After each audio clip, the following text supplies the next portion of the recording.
shi baka wulakanta rana. Amfanin ilimi yana nan, kimagun ilimi tana nan, ba ta gushewa duniyar nan, ko da ka mutu ɗan uwana. Yan makaranta sai mu dage mu yi karatu yan uwana.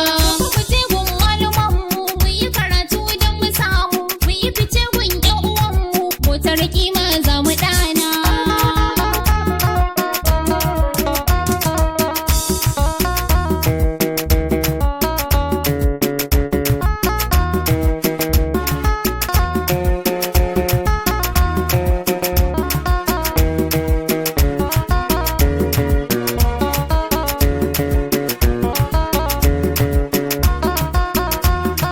Yan makaranta sai mu dage mu yi karatu yan uwana. Ga 'yar nasiha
shuka sun yi ta yi rana